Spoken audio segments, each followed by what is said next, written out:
So what I'm going to teach you this week is how to find the singular point and poles of, and how to compute the residue at the point of a complex function. So today we go to section 4.3, which is classification of singularities. Now, as I told you the last week, if you have a function f of z, the point at which f of z is regular is called a singular point. It means at that point, f of s is not differentiable. So the point at which f of s is regular is called the regular point of f of x. So suppose z0 is an isolated singular point of f of z. And so it means that you can have the Lorentz expansion of f of z at that point. So the Lorentz expansion of f of z at the singular point z0 is 4.16. So 4.16 is the Lorentz series or the Lorentz expansion of f of z at the singular point z0, which is 4.16. Okay, so we're interested in this constant bk. We're interested in this constant bk. Bk is not equal to 0. If bk is equal to 0 for all k, that means 4.16 becomes the Taylor series. That means 4.16 becomes the Taylor series. So we're interested in the case in which our bk is not equals to 0. That is our interest. So if we can write f of z as 4.16, then we say that f of z has a pole of order n at z0, order n. So the negative powers of z minus z0 is raised to, is running from k equals to 1 to n.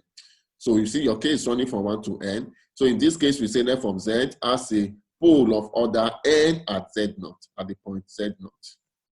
Okay. Now, if you look at your 4.16, the first sum is called the principal of f of z, and the second sum is called the analytic part of f of z. So you must know that. Another key thing you must know that a pole of order 1 is called simple. A pole of order 2 is called double, and a pole of order 3 is called triple. So in that case, your n, so your n is equals, if your n is equals to 1 here, we say f of z has a pole of order 1, which is called simple at z0. If your n is equals to 2 here, we say that f of z has a pole of order 2, which is the double pole at z0. If n is equals to 3, we call it a triple pole. With a triple pole. Okay, so let's take this example. We have the function f of z given as z squared minus 7z plus 18 all over z minus 2. So we want to try to find the poles and the order of these poles of f of z. The numerator can be written as, you can try to simplify your numerator to have this. So when you factorize what you have at the numerator and you divide each term by z minus 2, you are going to get 8 over z minus 2 minus 3 plus z minus 2. So that is what we are going to have. So if we equate this with your 4.16, the singular point of f of z is at z equals to 2. So that means z0 is equals to 2. The negative powers of z minus z0 is just this first term. So that means if you equate it with your 4.16, that means your n is equals to 1. So your n is only running, your k is only running from 1 to 1. So that's why you only have 1 over z minus z0, which when your z0 is equals to 2. So in this case, we say that your f of z has a pole of order 1 at z equals to 2. Your z0 is equals to 2. So f of z has a pole of order 1 at z equals to 2. Okay, let's take this other function. So we have our function f of z. F of z is e to the power z over z to the power 3. So this is e to the power z. And this is 1 over z to the power 3. Find the Maclaurin series of e to the power z. So you have what you have in the bracket. And when you multiply out by 1 over z cubed, so you're going to get the next line. So if you look at the z line, the next line, you see that the singular point of f of z is at z equals to 0. And f of z has a pole of order 3 at z equals to 0. So order 3, that's the n. Your n here is 3.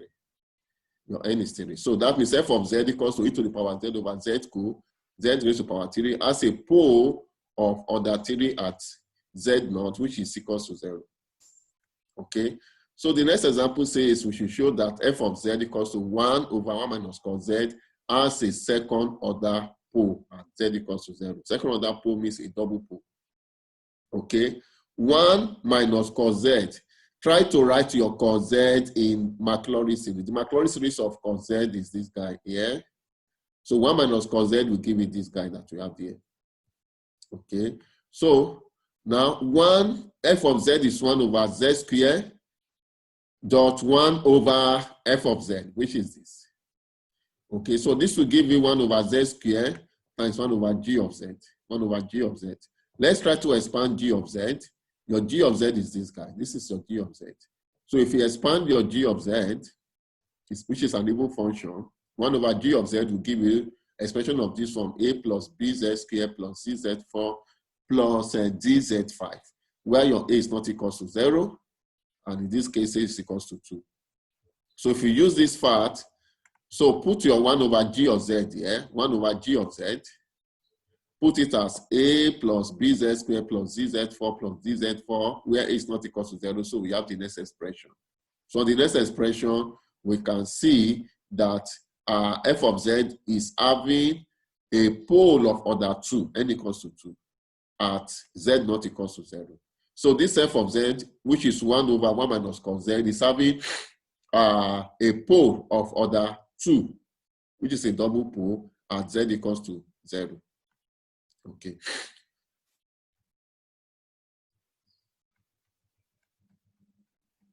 So after know what a pole is, we also want to talk about the zero of a function, a complex function.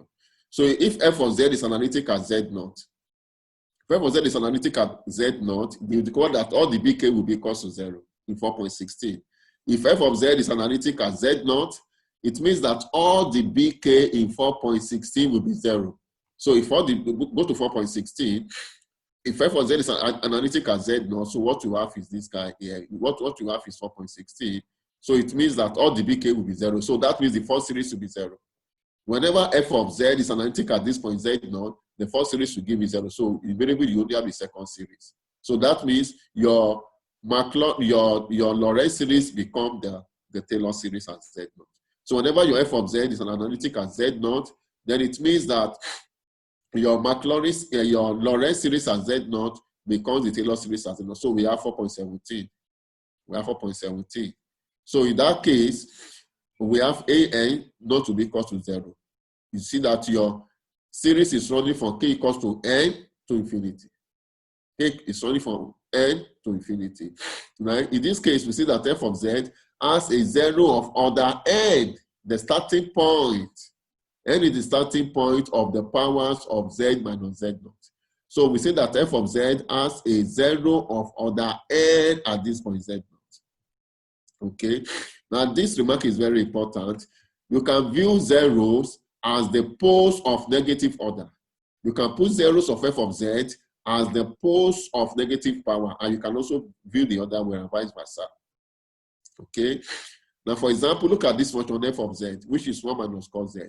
We have already expanded this 1 minus cos z in our example 4.33. So you discover that f of z equals to 1 minus cos z has a double pole at z not equals to 2. So it has a pole of order 2. So if you go back a bit, you see what our f of z is. Look at our f of z, which is 1 minus cos z. We already expanded this earlier. Okay, this is our f of z. Our f of z is 1 minus cos z, which is the same thing as z to the power 2 into 2 factorial minus z to the power 4 factorial plus z to the power 6 over 6 factorial plus minus, we continue that way. So in that case, your starting point is n equals to 2. So that means f of z equals to 1 minus cos z as a 0 at z not equals to 2 of order 2. Of order 2, this which is the smallest n, order 2. So it has 0 at z not equals to 0 of order 2. Okay, so that is that example. So let me just teach you, let's go to residue theory and let me try to teach you how to compute residue. We are going to use residue next week to compute integrals. Now look at what residue theory is, which is very important. If your f of z is analytic in a punch disk that is scattered at a singular point z naught, then you know that you can find the Lorentz series of f of z, which is given as 4.16. Now, the coefficient B1 of the Lorentz series in 4.16 is called the residue of f of z at z naught. If you go to 4.16, you know that in 4.16, f of z is not analytic at the point z naught. Then you can find the Lorentz series. This is the Lorentz series of f of z at this point z naught in which f of z is not analytic. Now, where bk is not equal to 0. So b1, where k is equal to 1, you have b1.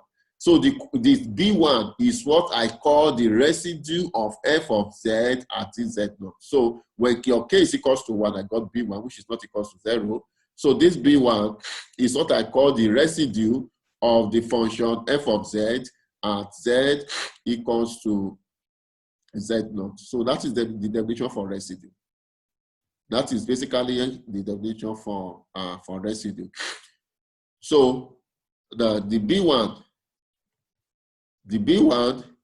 is what I call the residue of f of z at z equals to z naught. So this is the bk for your Lorentz series. If you put your k is equals to 1 here, you go to get this guy here in 4.17.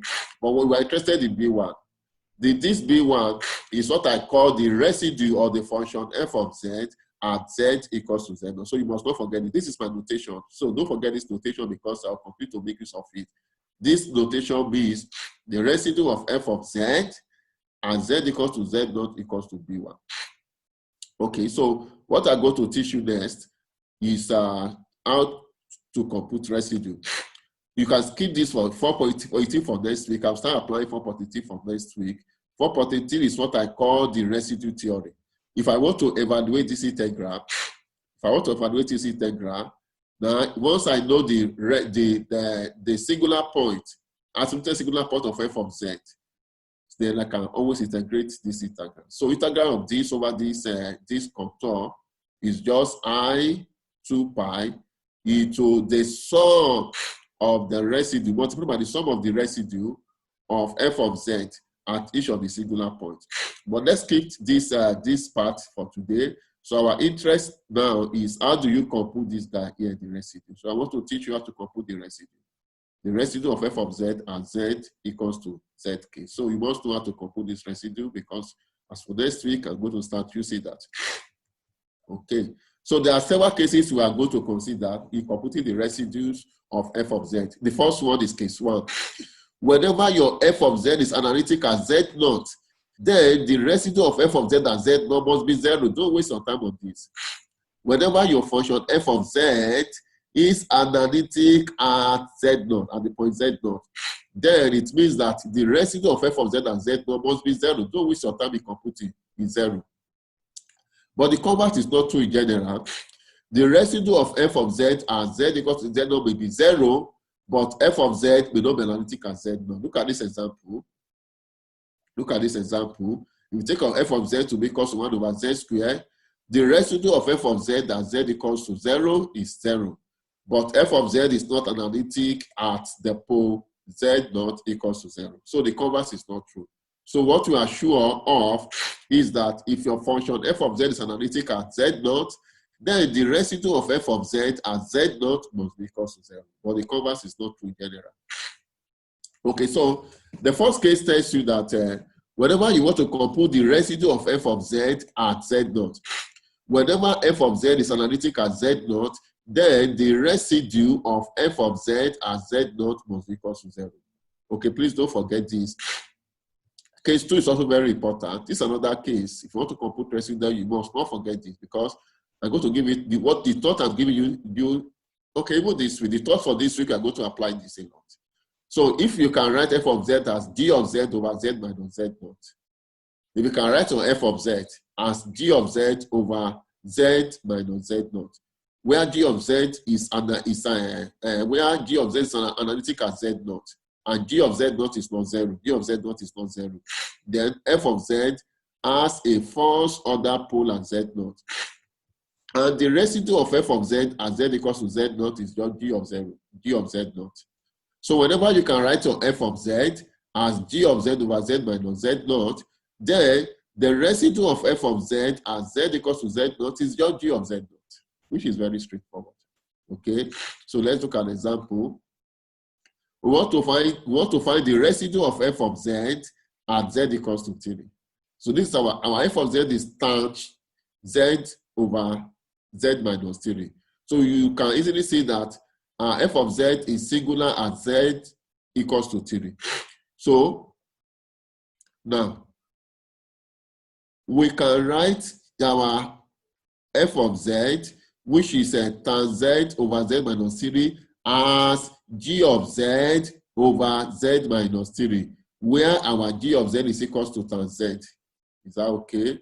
G of z equals to tan z. This is 3. The g of z equals to tan z, and g of z is analytic at z equals to 3, and g of 3 is not equal to 0. Then if I use my 4.19, it means that the residue of f of z and z equals to 3 is just g of 3. G of 3 means you just put z equals to 3 in your tan z, which is tan 3.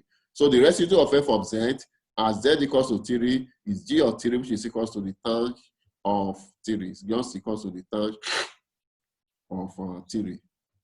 Okay. So let's look at this other example.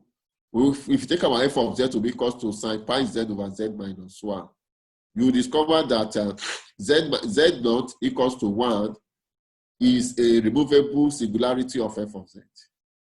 It's a removable singularity of f of z. It is not really a singular point. It's just a removable singularity of f of z, and this is what that's trying to illustrate. Okay, so let's go to the next one. We want to find the residue of f of z is sine z over z squared at z equals to 0. We want to find the residue of f of z. F of z equals to sine z over z squared at z not equals to 0. You discover that z not equals to 0 is a singular point of f of z.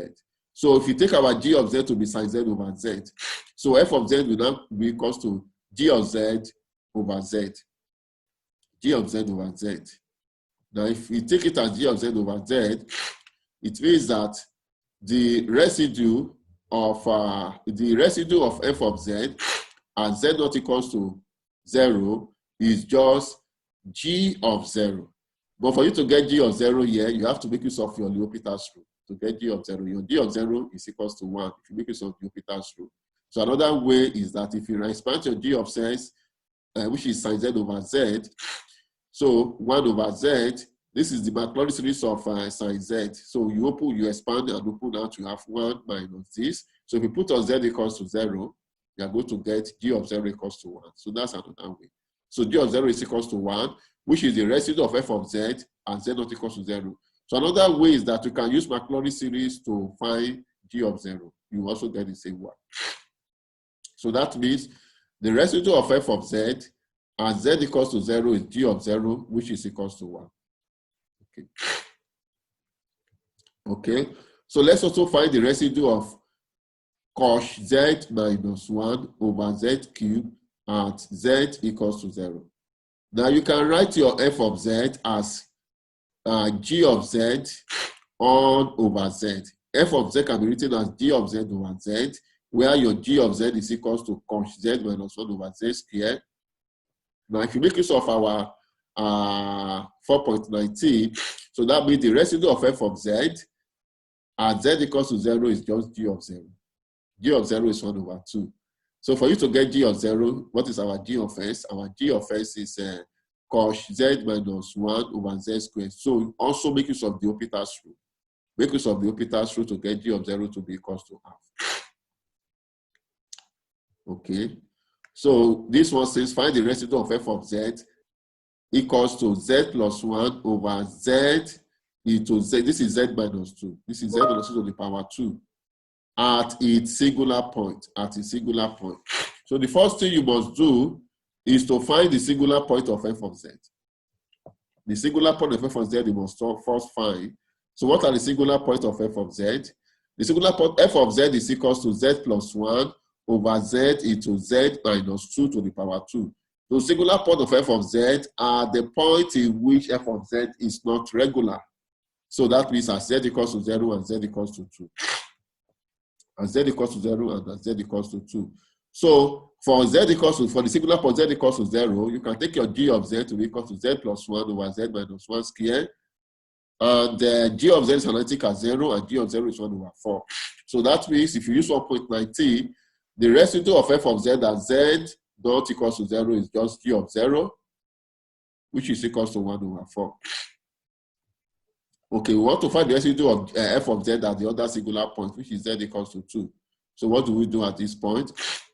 So we try to resolve f of z into partial fraction. If we solve f of z into partial fraction, this is what you're going to get. And if you get this, you're going to see that the residue of f of z as z equals to 0 is 1 over 4, which is the same thing as what we get earlier. Residue of f of z as z equals to 2 is minus 1 over 4. This is your B1. This is your B1. Okay. So example 4.18, we want to find the residue of f of z at z equals to 0 and z equals to 1. So z equals to 0 and z equals to 1 are the singular point of f of z. Okay. We'll try to resolve f of z into partial fractions. So if you solve f of z into partial fractions, this is what you're going to get. We'll get 1 over z minus 1 minus 1 over z. Okay, so it follows that you can write your f of z as 4.20. Then the residue of f of z at z equals to 1 is just going to give you g of 1. What is g of 1? What is your g of z?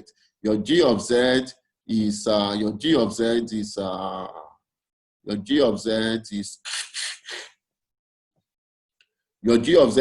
equals to 2z squared minus 3z plus 5 over z. So just put your z equals to 1. So we are going to get 4. So the residue of f of z at z equals to 0 is g of 0. So which is going to be equals to 5. So another case is if f of z is, so another way of computing residue in case you cannot use the first two cases. So if you have a situation in which f of z has a neighborhood at z naught, and you can write f of z as p of z over q of z, where both p of z and q of z are analytic, and look at the condition, q of z naught is not 0, and q prime of z naught is 0, and q prime of z naught is not equal to 0. Then the residue of this f of z, in which you can write as p of z over q of z, is given as 4.21.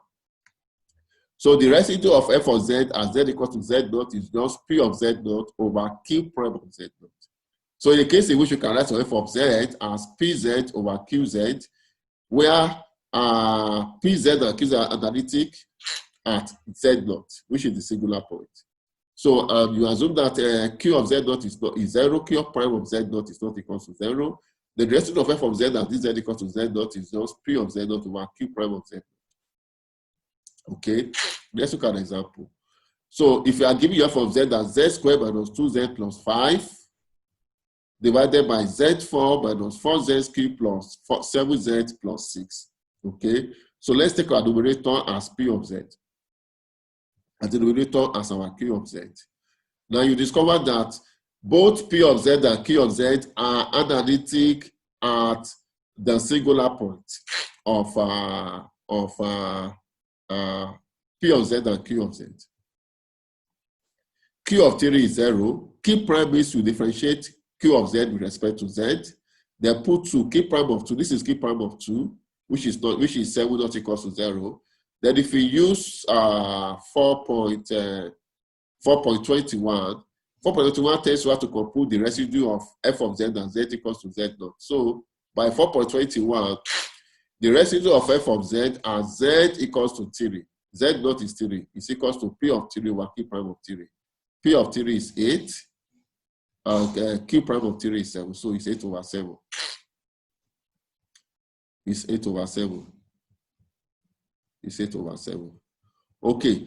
So the last case is a case in which you have the poles of orders greater than 1. So for poles of order greater than 1, so all the example cases we are giving earlier are cases in which the order of the poles are the order of the pole is 1. So if the order of the pole is greater than 1, and if you can write your f of z as gz over z minus z naught raised to power n, where g is analytic at z naught. Therefore, it means that the residue of f of z, and this z equals to z naught, is just gn minus 1 z naught over n minus 1 factorial. So that means you have to differentiate g of z in n minus 1 time with respect to z.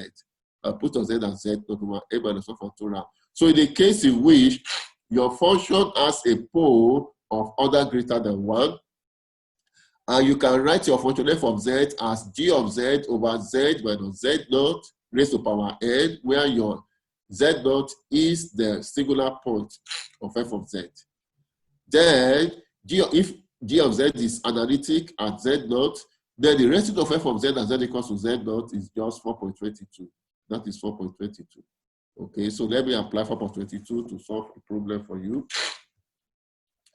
So we have a function f of z, which is 1 over z squared minus 1 raised to power 2.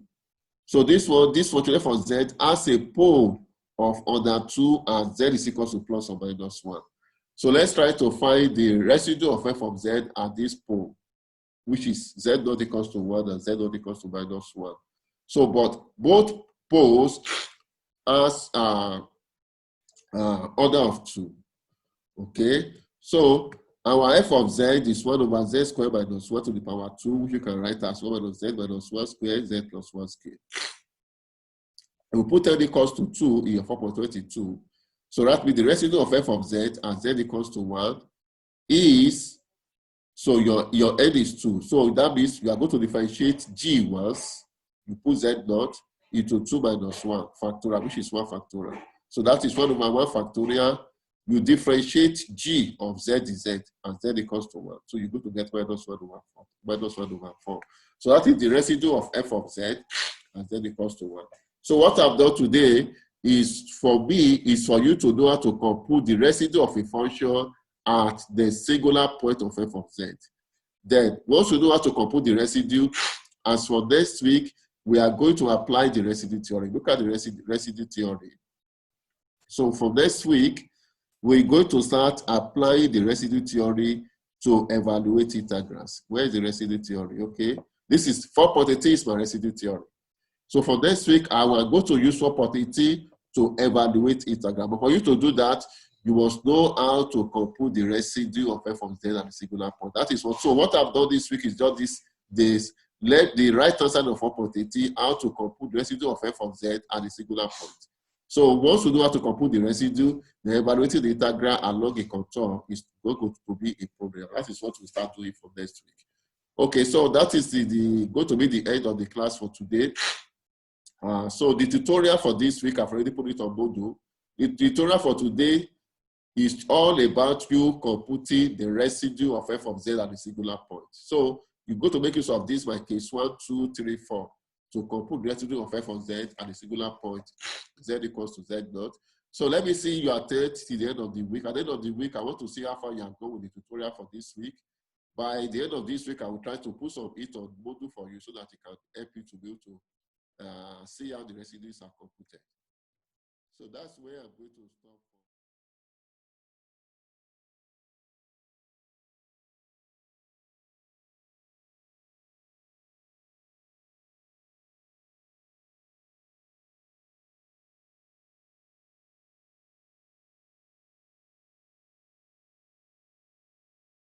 Done.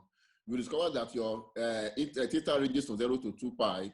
Now, if we transform from theta to z, we change the variable from theta to z, then we cover the unit circle, which is at counterwise direction. Now, so you're going to evaluate z at the singular point inside the circle. Absolute value of z is equals to 1, the unit circle. Okay, so let's give an example. Example 4.5.1. So we want to evaluate the integral from 0 to 2 pi, the theta all over 5 plus 4 sine theta.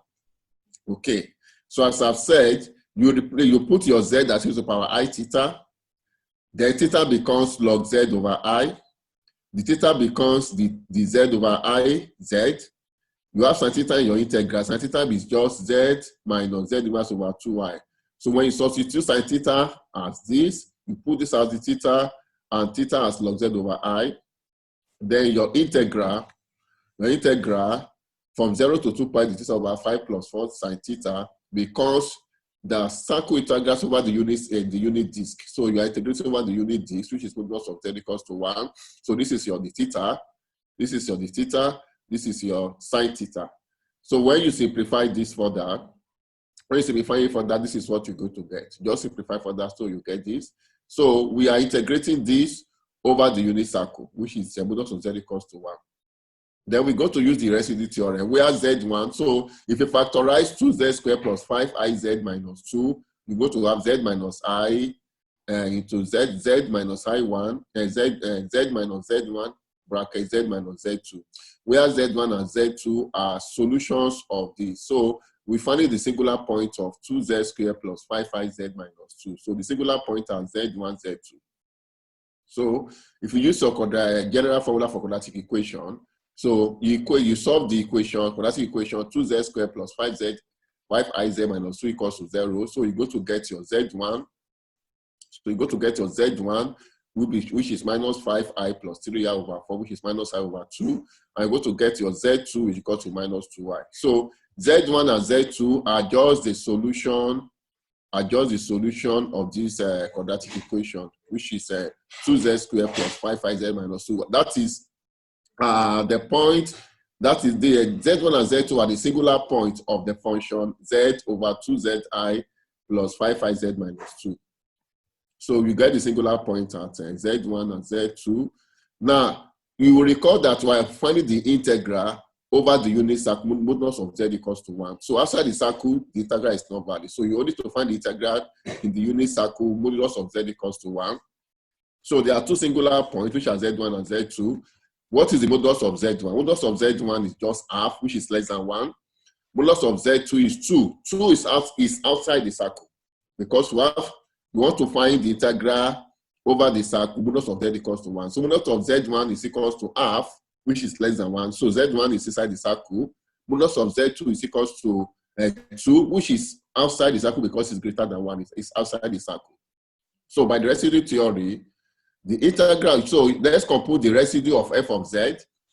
The residue of f of z are the singular point z1, which is minus I over 2, is equals to, so last week I told you how to compute the residue. So this is going to give us the residue of z, the residue of f of z, which is a g of z over z minus z1 at the point z equals to minus I over 2.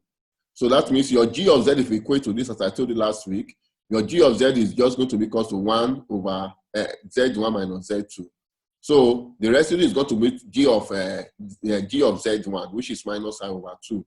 So just put your z as minus 1 over 2 in g of z. So that means your residue is going to be equal to 1 over 2y minus I over 2. Then apply the residue theory. By the residue theory, the integral of 0 to 2 pi, the theta over 5 plus 4 sine theta is equals to 2 pi multiplied by the residue of the integrand at the singular point z1. So I2 pi, and this is the residue of the integrand at the singular point z1, because only z1 lies in the unit circle. So eventually you are going to get the integral to be 4 pi over 3. So the integral will be 4 pi over 3. So the value of this integral is just 4 pi over 3. Okay. Now, look at this very important note. Look at the limit of integration of our first integral. So we're integrating from 0 to 2 pi. We're integrating from 0 to 2 pi. But in case you want to integrate from 0 to pi, this note is very important. If the integral is an even function of theta, what an even function is, meaning that f of theta is equal to f of minus theta. The method that we used earlier can also be used to evaluate over an half period. Half period, instead of you moving from 0 to 2 pi, you can integrate from 0 to pi. So look at what you're going to do. So we want to evaluate from 0 to pi, the theta over 5 plus 3 sine theta. So like we did the last time, so what to do is to put your z as raised to power I theta. Theta becomes log z over I. The theta becomes the z over I theta. Now, cos theta is equals to z plus z inverse over 2 by symmetry. This is what we are going to have by symmetry. You integrating from 0 to pi of the integrand is just the same thing as half minus pi to pi. So we can easily work with this. We cannot work with this. But we make use of this relationship. Integral from 0 to pi, half period, is just half of the full period minus pi to pi. So we integrate this. So what do? Put our d theta as dz over iz. Put our cos theta, put cos theta is equals to z plus z inverse over 2. So when you put that into the integral, so the limit of integrations change from 0 to pi to this circle integral over the unit circle, and the unit dict, modulus of z equals to 1.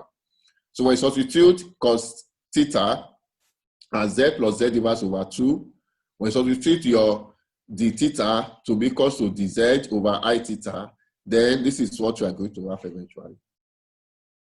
So the next thing is that you find the singular point of the integrand. The integrand is 1 over 3z squared plus 10z plus 3. So the singular point are the point in which 3z squared plus 10z plus 3 equals to 0. So when you factorize this, you have z, we have 3 into z plus 1 over 3, z plus 3. So that means the singular points are z1 equals to minus 3 and z2 equals to minus 1 over 3. Now z1 equals to minus 3 is outside the unit circle because the modulus of z is 3, which is greater than 1. z2 is equals to minus 1 over 3 is inside the circle because modulus of z2 will be equals to 1 over 3, which is inside the circle. So by the residue theory, so this is 1 over I, so we have for 1 over I. By the residue theory, so the integral of this is just I2 pi. The residue of the integral are the singular point that lies within the circle. It's only z equals to 1 minus 1 over 3 that lies within the unit circle. So you're going to find the residue of f of the integral are the singular point minus 1 over 3 that lies in the unit disk of absolute value of z equals to 1. So you can easily compute this residue. We thought I taught you last week. So it's just g of minus 1 over 3, while your g of z is 1 over 3 into z plus 3. So when you put, substitute the value of the residue, which is g of minus 1 over 3. This is g of minus 1 over 3. This is 1 over I, and this is I2 pi. So when you simplify the whole thing, so you're going to get your total result to be pi over 4. So that means the value of the integral is equal to pi over 4. Now you must note, we got two singular points for, we got these two singular points for the integrand. For the integrand 1 over 3z squared plus 10z plus 3, there are two singular points. The first one is z1 is minus 1 over 3, z2 is minus 3. Modulus of z1 is 1 over 3, which is less than 1. So that means z1 equals to minus 1 over 3 lies inside the circle, the unit circle. Why z2, the modulus of z2 is 3, which is greater than 1. So it means that z2 does not lie inside the circle. So because of that, we only compute the residue, and the residue of f of z are the singular point z1 that lies inside the circle. So if you look at the integral, so you are only integrating over this unit circle. So you want to integrate over all the points inside the unit circle. So any point outside the unit circle, you exclude. So this is very important when you are using the residue theory. So we're integrating over the unit circle. So that is your circle of integration. Okay. So now we want to find the Fourier series of this function. So basically what you are doing here is just to tell you how to use the residue theorem to find the Fourier coefficient. So what you're doing here basically is that I want to use the residue theory to find the Fourier coefficient of f of z. Okay, so we want to find the Fourier series of this function. F of theta is equals to 5 over 13 minus 5 cos theta. Now, clearly, f of theta is an even function. Because it's an even function, all the bk, from what I've told, is equals to 0 for our case. So that means you only need to find the ak. F of minus theta equals to f of theta means that f of theta is an even function. So we need to find only the ak because all the bk's are 0 for ok. Okay, so we only need to find the Fourier coefficient ak. So this is our a0, and this is our ak. So I'm only interested in using the residue theory to find the ak's. I can easily compute a0. A0 is very straightforward. So I'm only going to use the Fourier integral, the residue theory to compute the Fourier coefficient of AK for K equals to 1, 2, 3, and so on. So now we note that the integral from 0 to 2 pi 5 cos K theta over 13 minus 5 cos theta is the real part of this integral. Is the real part of this integral. So you can break this integral into two, because you can write e raised to power I K theta as sine K theta. You can write it as cos K theta minus I sine K theta over over sine I sine K theta. So the real part of this integral, is just 5 cos K theta over 13 minus 5 cos theta. So basically what we do is that you will evaluate this integral. When you evaluate the integral, you take the real part of your solution. The solution will contain both the real part and the complex part. But the solution of this integral is just the real part of this. So you compute this integral using the residue theory, then you take the real part, which is the value of this integral. Okay, so to do that, let's start with the integral on the left-hand side. So we put our z as e to power I theta, as we have done before. So the theta becomes the z over I theta. Cos theta is equals to z plus z inverse over 2. Then let's evaluate this integral. Let's forget about the real part that I put there. Let's evaluate this integral. Integral from 0 to 2 pi, 5 raised to power I K theta all over 13 minus cos theta, the theta will become the integral over the unit circle. So 5 e raised to power I theta is z. So e raised to power I K theta becomes z raised to power k. So plus your cos theta as z plus z inverse over 2, and put your d theta as dz over I theta. So when you simplify this is what we're going to get after simplification. This is what we get after simplification. So now look at the singular point of the integral. The integral is 5z raised to power 5 all over 5z squared minus 26z plus 5. Look at the singular point. The singular point is where your denominator is equals to 0. So the singular point at z1 equals to 1 over 5 and z2 equals to 5. Now, z1 equals to 1 over 5 lies within the unit circle.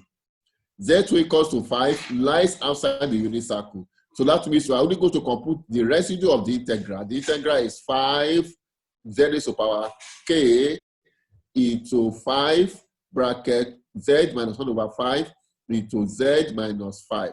So you compute the residue of this integral at the point z1 equals to 1 over 5, because that is the only point that lies within the unit circle. The other point lies outside the unit circle. So if you make use of a residue theory says that the value of the integral around this unit circle is just 2 pi I. This is 2 pi I. You got the constant after the integral, which is 2 over minus I. So you find the residue of the integrand. This is the integrand at the singular point z equals to 1 over 5. So this is what you get.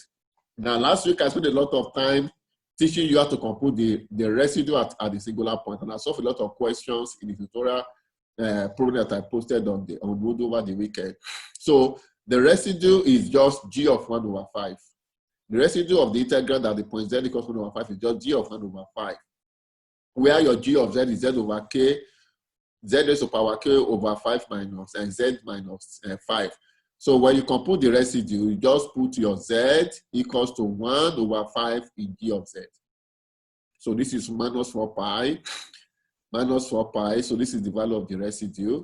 So when you compute the whole thing, eventually you're going to have 5 pi over 6 dot 1 over 5k. So this is for the Fourier coefficient of f of theta for k equals to 1, 2, 3, 4, 5, 6, and so on. Now for k equals to 0, this is very straightforward. For k equals to 0, you just integrate the integral to get 5 over 12. So that means for k equals to 1 and co, your ak is just 5 over. Now, as I've told you, the ak is just the real part of the integral, the real part of this integral. Unfortunately, if you look at the value of the integral, the way the integral is evaluated, there is no imaginary part. We only have the real part. We only have the real part. So that means the real part of the integral is just this, because the I part is missing. The I part is 0.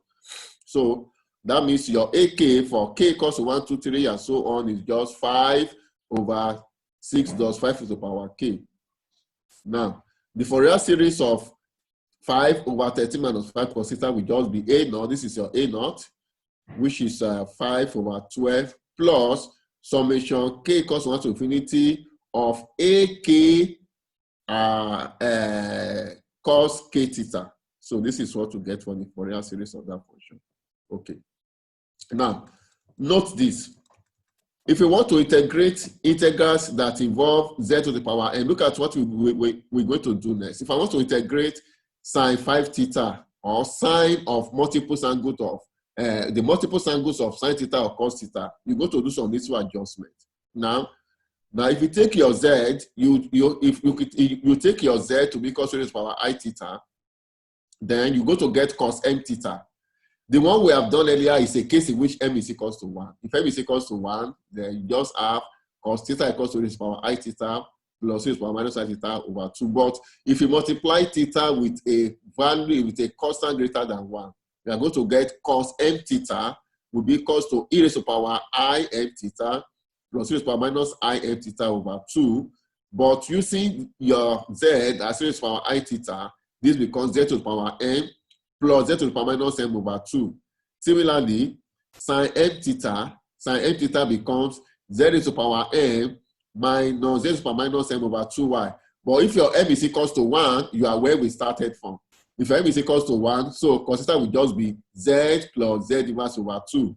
If your m is equals to 1, sine theta will just be equals to z minus z inverse over 2y. So we have a general case in which your m can be 1, your m can be a value greater than 1. So if your m is any number greater than 1 or from 1, you just take your cos m theta as zm plus z raised to the power minus m over 2y, and sin m theta to be equals to zm minus z raised to the power minus m over 2y. Okay, let us use that to evaluate this integral. We want to evaluate the integral from 0 to 2 pi sine 5 theta all over sine theta d theta. Now you discover that in this case our m is equals to 5. Our m is equals to 5. Yeah, our m is equals to 5. So that means you put your z equals to raised to the power I theta. Sine theta will be, sine theta is when your m is equals to 1. So sine theta is when your m is equals to 1 here. M is equals to 1 here. So you have z minus z inverse raised to the power minus 1 over 2y. So for sine 5 theta is a case in which your m is equals to 5. So that means your sine theta will be equals to z minus z inverse over 2y. This is your sine theta. Sine 5 theta means you put your m equals to 5 here. So that means your sine 5 theta will be equals to z to the power n minus z to the power minus m over 2i. So now we have a value for sine theta, we plug it here. We have a value for sine theta, we plug it here. And our d theta, what is our d theta? D theta is equals to dz over iz. That is our d theta. So we are integrating over the unit circle. We want to know that you're integrating over the unit circle, modulus of z equals to 1.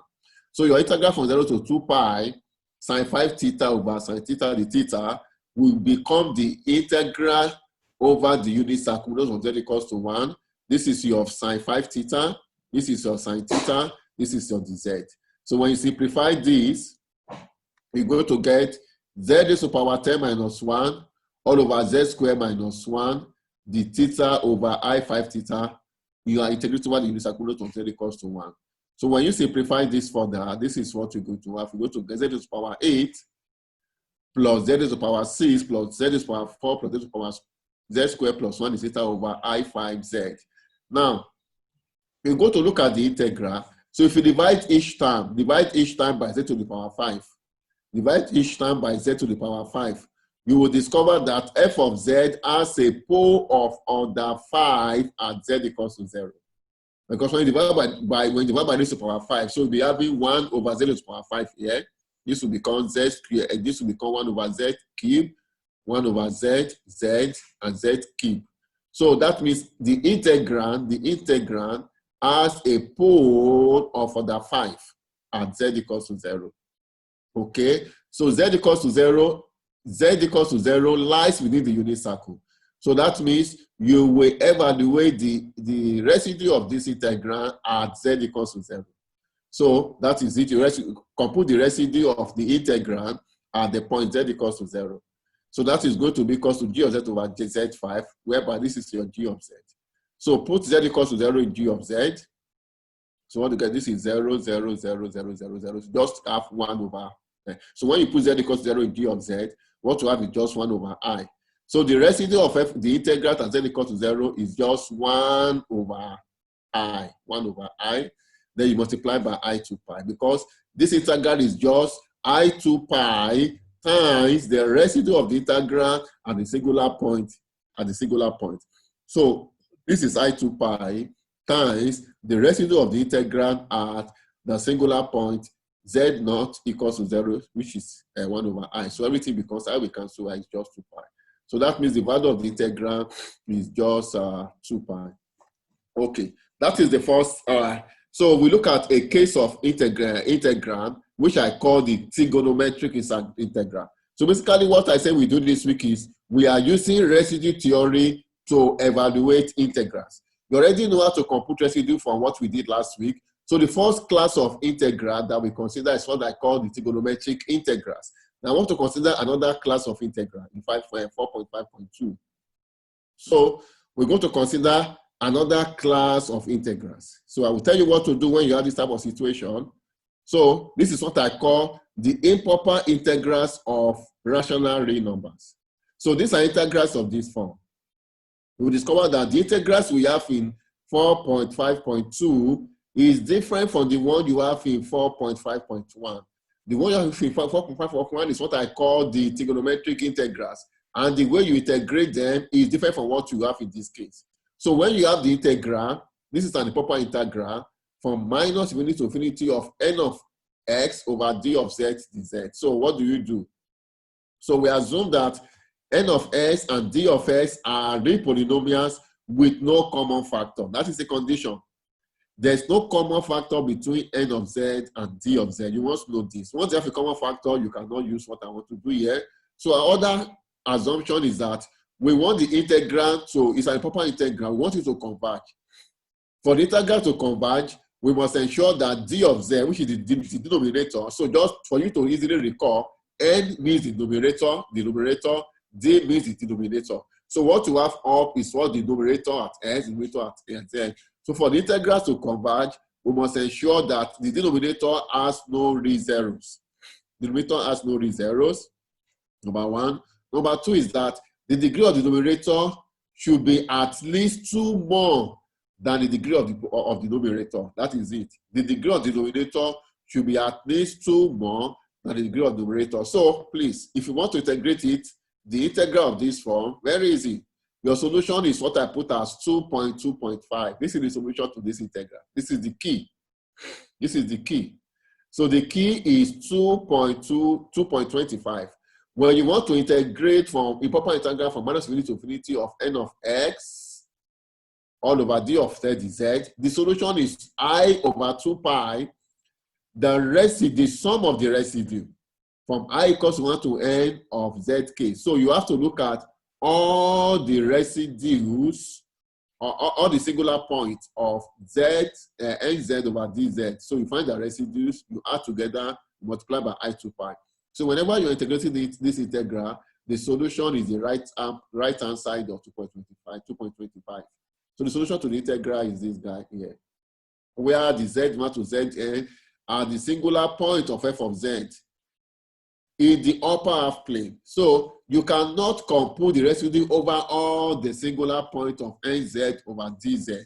You only compute the residue of nz over dz for those singular points at the upper part of half plane, meaning that you want a case in which y is greater than 0. Straightly, y must be greater than 0. I will tell you what that means as I give you an example. Okay, let's illustrate it with an example with examples. So I want to evaluate the integral from minus infinity to infinity of dz ds over s squared plus 1. I want to evaluate this integral. Okay, so I've told you your numerator is 1. Your numerator is what you have up, which is 1. Your d of x is s squared plus 1. Okay, so your nz over dz is 1 over z squared plus 1, which you can write as 1 over z minus I z plus 1, because when you solve z squared plus 1 equals to 0, you are going to get z equals to plus or minus I. So that means the singular point of nz over dz are z1 equals to I and z2 equals to minus I. Okay, but when you look at these two singular points, the singular point of nz over dz are z equals to I and z2 equals to minus I, but only z1 equals to I is in the upper half of the plane.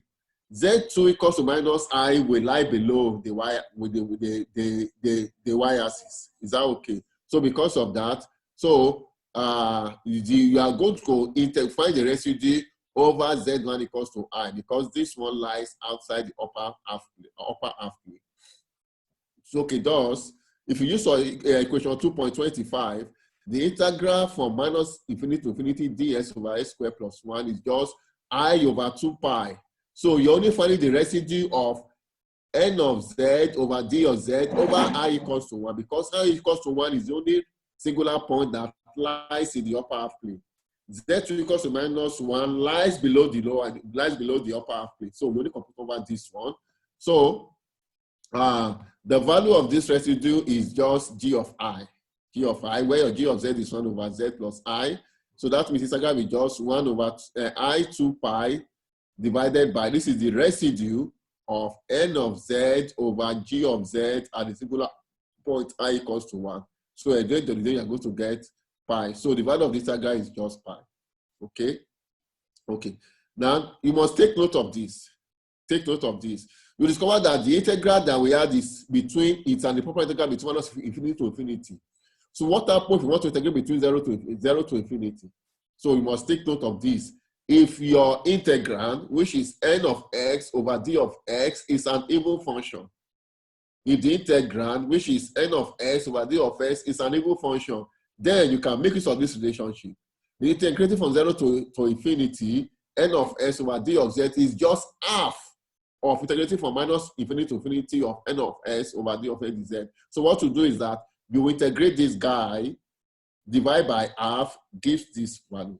Again, the value is just the same thing as the one you have on the left-hand side. So for you to integrate this, on the condition that n of s over d of n of x over d of z is an even function, then you integrating this is just half of integrating this. We already have a formula for integrating this. So integrate this using the formula you have in 2.25. Whatever you get, you divide the result by 2. This will give you the solution to this. Yeah. Okay. For example, if we want to integrate from 0 to infinity of d of x over x squared plus 1, is just half of this.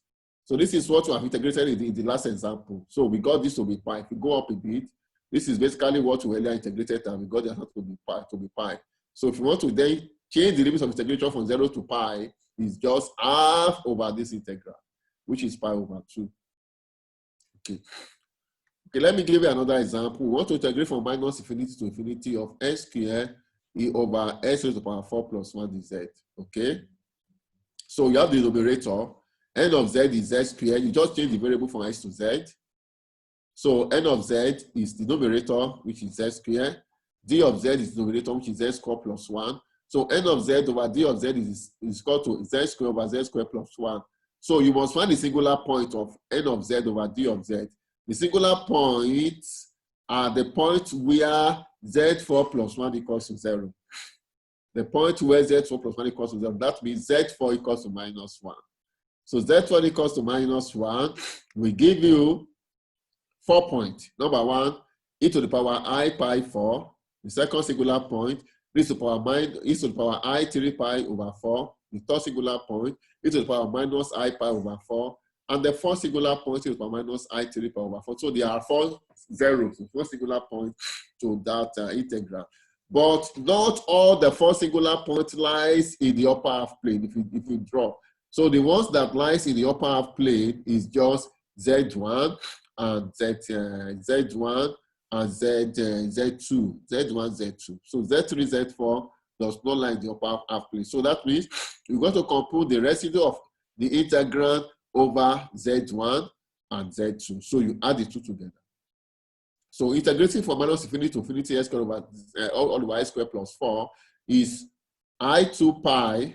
So the residue of the integrand over the first singular point that lies in the upper plane plus you also do the same thing for the residue of the integrand over Z2, which lies in the upper plane. So you add the two together. Okay. So the residue of Z squared over Z4 plus 1 as Z1 is this guy here. And the one for Z2, this is the one for Z2. So I put in my right hand side with the red pen how I compute my residue as Z1. Now I compute my residue as Z2. So that is what I've done there. So when you add everything together, you're going to get pi over root 2. So the value of the integral is pi over root 2. So that is the second case. Okay, let me recap a bit before I go to the third case. So basically we are using in the residue theory to evaluate integrals. Number one, we take integral that I call the trigonometric integrals. These are integrals of this form. I told you what to do. Now the second case is we consider the integral that you can write as nz over dz. So the second case, we consider the integral of this form, which I call the proper integrals of fractional real functions. And the third case, let's look at the third set of integrals we're going to use. This is what I call the Fourier integrals. Pay attention to this. This is what I call the Fourier integrals. This is what I call the Fourier integrals. Okay, so now these are integrals of this form or of this form. These are integrals of minus infinity to infinity f of x over sine ws dz, or integral of f of z over cos w dz. Now look at what you're going to do now, where your f of x is n of x over d of x. N of x and d of x are polynomial. So that f of x is a rational function. So we have some assumptions here. We assume that the degree of d of x is at least one more than that of n of x so that the integral can converge. Now, if that is the case, now look at the key thing. The key thing you need to know, please note here. This is the key thing here that you must pay attention to. If you want to integrate, minus infinity to infinity, e raised to power I wx, n of x over d of x dz. When you expand this, e to the power I wz, it is the same thing as cos wx plus I sine wx. So e to the power ix is cos wx plus I sine wx. So when you expand this, this is what. So when you expand the one on the right-hand side, you are going to get the one on the right-hand side. Okay, look up now. So this is the key thing which you must know. If you want to find integral of this form, the integral of this form is just the real part of the integral of this form, of this integral. The real part of this integral. If you want to find integral of this form, is the imaginary part of the integral of this integral. Look up again. So when you expand the integral on the right-hand side, you get the integral on the left-hand side. Now, if you want to find the first part of the integral on the left-hand side, if you want to find this integral, the value of this integral is the real part of this integral. You compute this integral.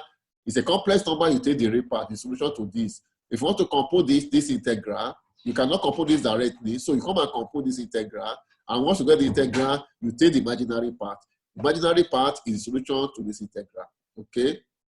Now, okay, but if you want to compute this integral on the left-hand side, it's just I2 pi, the residue of nz over dz is for IWZ. So this is the formula 2.26. 2.26 gives you the formula for computing the value of the integral, this integral, on the right-hand side. So if you want to compute the integral on the right-hand side, which is this, it's just I2 pi, the residue of nz over dz, e raised to power IWZ. But if you want to get this value, it's just the same thing as the real part of this value. If you want to compute this, is imaginary part of this. Okay, so this is very important. When the sum of the right-hand side of 26 extends to all singular points in the upper half plane. So you must find a singular point in the upper half plane. Okay, so let's give an example. So I want to compute this integral minus infinity to infinity x times x all over z s squared plus 2 dx. Okay. Now for me to do that, I must start with this. I must start with this. If I have a to the power, maybe 3x will be 3ix. So if I want to, I must start with this. So if I expand this, I will get this, I will get this. But what I want is this. So that means this integral is just the imaginary part of the value of this integral. So that means this integral, which is this, is just the imaginary part of this integral. So that means integrating this integral is just written as the imaginary part of this integral. So I will integrate this, which I can easily do. Whatever I get, I will get my imaginary part is going to be the value of this integral. Okay. For me to integrate the integral on the right-hand side, so I will find the singular point of z e to the power iz over z squared plus 1. So this is where our z squared plus 2 equals to 0. So that means I'm going to have my z equals to plus or minus I root 2. But z equals to I root 2 is the only singular point that lies in the upper half plane. So that means I'll first find the residue of the integrand over the singular point that lies in the upper half plane, which is z equals to I over 2. So the value of that residue, the value of the residue is going to give me e to the power minus root z over 2. Now, if I integrate this integral, is just I2 pi times the residue of the integral at the singular point that lies in the upper half plane, which is this guy here. So everything will give me I pi root of e to the power minus 2. Okay, so the value of this integrand here, as I've said, is the imaginary part of this value. Imaginary part means take the I off, so that is I pi e to the power minus root 2. So this is the value of the integral. Okay. Okay. So the same way, if I want to integrate from 0 to infinity, is just half minus infinity to infinity. So I just divide this one by 2. So I got this way. The same thing with what I've done before. So let's evaluate this integral. I want to evaluate this integral. Okay.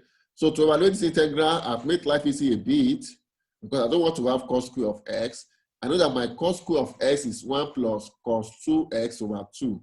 So evaluating this integral is just the same thing as evaluating this integral. This makes life easy for me a bit. Okay. So I will evaluate this integral. The value of this integral is the real part of this integral. Is the real part of this. So evaluating this integral is just the same thing as the real part of this integral. So I'm going to evaluate this integral. I'll get the real part, which should give me the value to that integral. So the singular point of f of z is just where s squared minus 2s plus 5 equals to 0. That gives z1 equals to 1 plus I2. And z2 equals to 1 minus I2. You discover that z2 does not lie in the upper half plane. It's only z1 that lies in the upper half plane. So I will compute the residue of the integrand over z1. The residue of the integrand over z1 is this guy here. So I multiply by I2 pi at the constant half that is out. So when you compute the whole thing, do the substitution. So this is what you're going to get. But the integral of s square s cos square x over s square minus 2s plus 5 dx from minus infinity to infinity is the real part. Is the real part of the value that we got here. So we take the real part. So when we expand this, we take the real part of this. So the real part of this is the part without I. The real part is the part without I, which is equals to 1 pi all over 4 into 1 plus e to the power minus 4 cos 2. So this is the real part of that integral. So that is the real part of the integral. So this is the real part. But if you want to find the one for sine, you know, the one we got here is the one for cos. So if you want to get the one for, this is the one for cos. If I want to find the one for sine, I just take the imaginary part. So the one for cos square x over x squared minus 2s plus 5 is the real part of this value. If I want sine square x over x squared minus 2s minus 5, it's going to be the imaginary part. The imaginary part of this is just part over 4 into e to the power minus 2 all over sine 2. So that is it. Okay, that's where I'm going to end my class.